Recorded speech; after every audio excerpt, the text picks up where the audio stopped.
there you are. Welcome back. Welcome back to the road trip. Kingdom Builders, road trippers, right?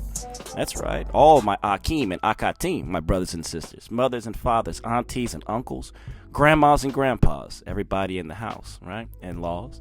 Shalom and shalom. Peace and blessings to you, your homes, your dwelling places, right? Where you stay at. Your children, your loved ones, your friends, and your pets, right? Those little fur babies. We love them. That's right. Welcome back to the road trip. All right? Welcome back. How's everyone's week going? Well, Yahweh willing, everybody's successful and comfortable and, uplifted, right? Giving praises to the Most High. All right? All praises to the Most High. All praises to Yahweh. All right? Glory to Yahweh Shai. Honors to the Ruach. And my love and my respect to you.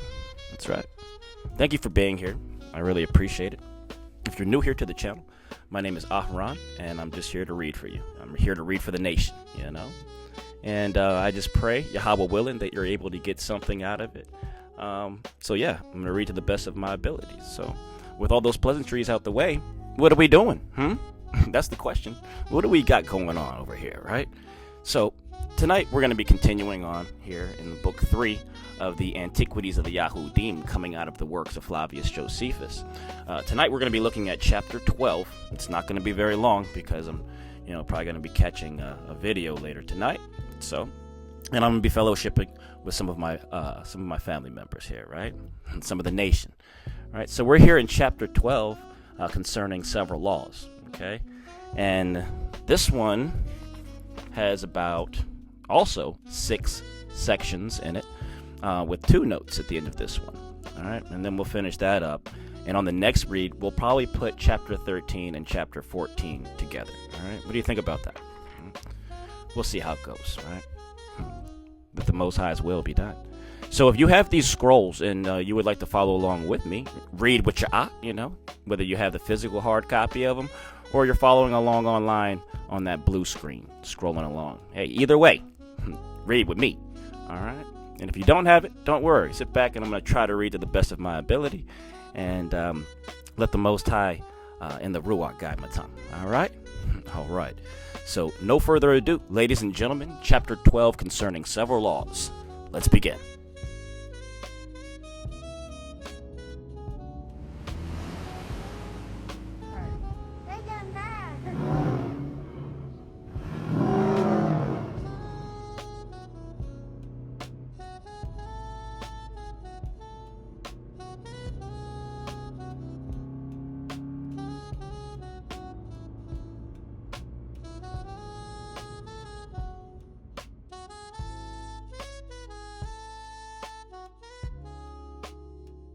All right, section 1, right? And it reads, as for adultery, Mosheh forbade it entirely, as esteeming it a happy thing that men should be wise in the affairs of wedlock, and that it was profitable both to cities and families that children should be known to be legitimate. He also abhorred men's lying with their mothers, as one of the greatest crimes, and the like for lying with the father's wife, and with aunts, and sisters and sons' wives, as all instances of abominable wickedness, all of it, right? He also forbade a man to lie with his wife when she was defiled by her natural bleeding, right? When she's on that cycle, you got to stay away. And not to come near brute beast, nor to approve of the lying with the male, which was to hunt after unlawful pleasures on account of beauty. To those who were guilty of such insolent behavior, he ordained death for their punishment. That's the end of section 1. All right, let's continue. You hear that? Those who break those laws, he ordained death. Pay attention now. All right. Section 2 reads, as for the priests, he prescribed to them a double degree of purity, for he restrained them in the instances above, and moreover forbade them to marry harlots. He also forbade them to marry a slave or a captive, and such as got their living by cheating trades, right? So no merchants, right? None of that. People that are, sneaky and, crafty and deceiving in their activities of getting money, okay? And by keeping ends, as also a woman parted from her husband on any account whatever, He did not think it even proper for the high priest to marry even the widow of one that was dead, though he allowed that to the priest, but he permitted him to only marry a virgin, and to retain her. Thus it is that the high priest is not to come near to one that is dead, although the rest are not prohibited from coming near to their brothers, or parents, or children, when they are dead. But they are to be unblemished in all respects. He ordered that the priest who had any blemish should have his portion indeed among the priests, but he forbade him to ascend the altar, or to enter into the Kodesh house. He also directed them not only to observe purity in their sacred ministrations, but in their daily conversation, right? You got to have Kodesh conversations. The things that come out of your mouth defile a man. Not what goes in the mouth. It's what comes out of a mouth that defiles a man, right? Or all of us, but you know what I'm saying. Let's continue. That it might be unblameable also, right? Daily conversation. And on this account, it is that those who wear the sacerdotal garments, right, the sacrificial garments, are without spot and eminent for their purity and sobriety. Nor are they permitted to drink wine so long as they wear those garments. Moreover, they offer sacrifices that are entire and have no defect whatsoever. So, unblemished. All right, that's the end of section 2. Let's continue on. Okay, section 3 reads, And truly Mosheh gave them all these precepts, being such as were observed during his own lifetime. But though he lived now in the wilderness, yet did he make provision how they might observe the same laws when they should have taken the land of Canaan. He gave them rest to the land. He gave them rest to the land from plowing and planting every 7th year, right? A jubilee, as he had prescribed to them to rest from working every 7th day, and ordered that then what grew of its own accord out of the earth should in common belong to all that wanted to use it, making no distinction in that respect between their own countrymen and foreigners.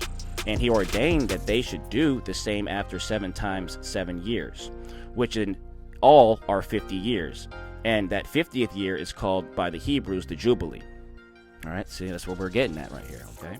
Wherein debtors are freed from their debts, and slaves are set at liberty, which slaves became such, though they were of the same stock, by transgressing some of those laws, the punishment of which was not capital, but they were punished by this method of slavery.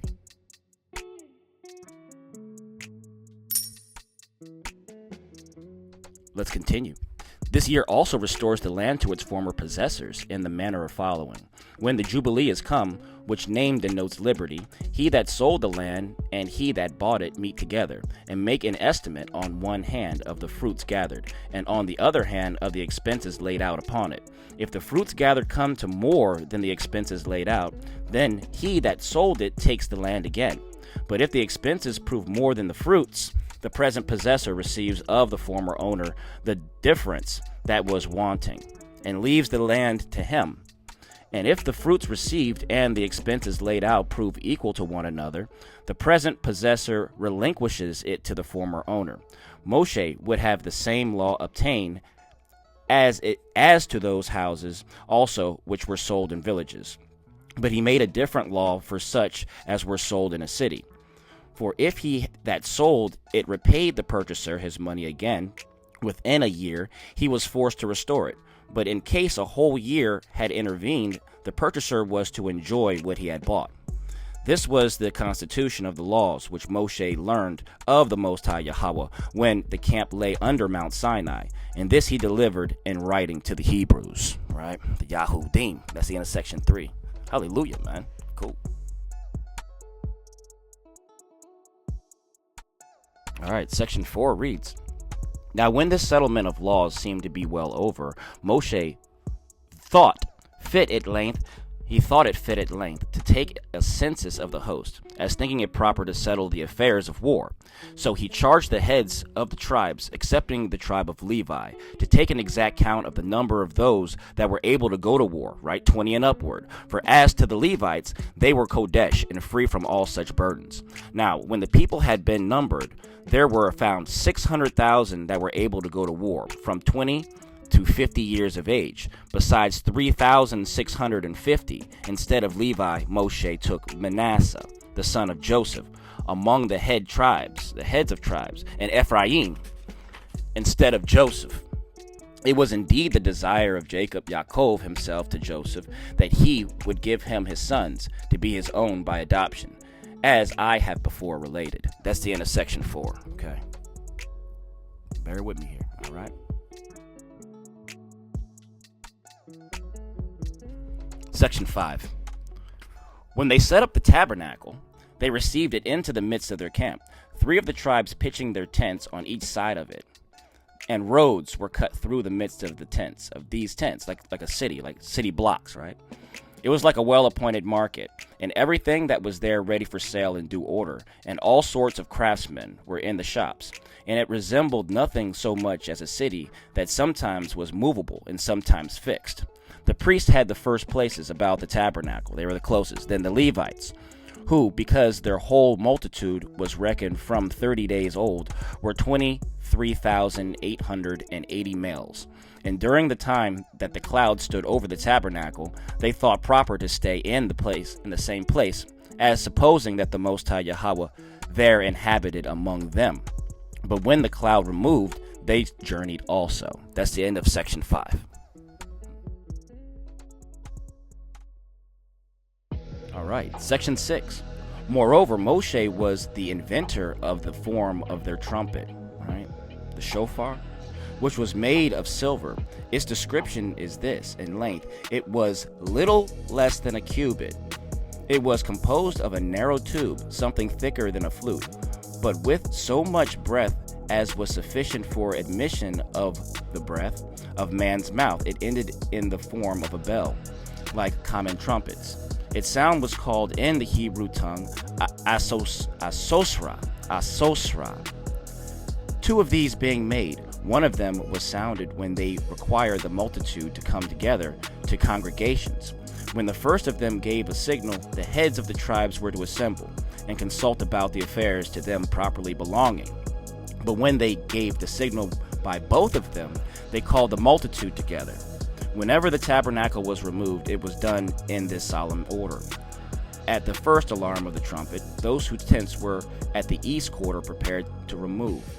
When the second signal was given, those that were on the south quarter did the like. In the next place, the tabernacle was taken to pieces, right? And was carried in the midst of 6 tribes that went before, and 6 that followed, all the Levites assisting about the tabernacle. When the third signal was given, the part which had their tents toward the west put themselves in motion. And at the fourth signal, those on the north did so likewise. They also made use of those trumpets in their sacred ministrations, when they were bringing their sacrifices to the altar, as well as on their Shabbats, as on the rest of the festival or the feast days. And now it was that Mosheh offered that sacrifice, which was called the Passover in the wilderness, as the first he had offered after the departure out of Mizraim. That's the end of section 6. All right, we got some notes that we got to read, though. All right, so let's see what that's got going on there. Let's see what it's talking about. All right. Chapter 12, notes. Right. Point number 1. These words of Josephus are remarkable. That the lawgiver of the Yahudim required of the priest a double degree of purity in comparison of that required of the people, of which he gives several instances immediately. It was of certain the case also among the first, right, the first Christian believers, right, of the clergy in comparison of the laity, as the apostolical constitution and canons everywhere inform us. That's the end of point number 1.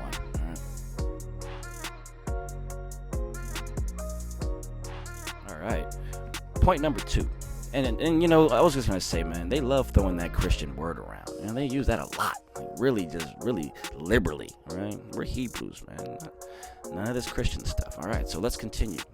Point number 2. It reads, we must here note with Reland. Reland was part of the authorship of this book, so he was one of the authors.